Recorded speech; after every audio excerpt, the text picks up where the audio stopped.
আসসালামু আলাইকুম সম্মানিত দর্শক। আমি আমার মুরগির ফার্মের ভিতরে বসে আছি। সন্ধ্যাবেলা আর লাইটগুলো জ্বালানো। তো আজকে কিছু মুরগি বিক্রি করছি। মুরগির ওজন এখনো 100% আসে নাই। আজকে 28 দিন বয়স। তবু কিছু মুরগি বিক্রি করছি, কারণ মুরগিগুলো একটু গাদাগাদি হয়ে গেছে, একটু ঘন হয়ে গেছে, তাই কিছু মুরগি বিক্রি করে দিলাম। আর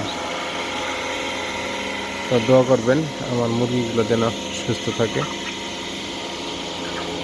আসসালামু আলাইকুম।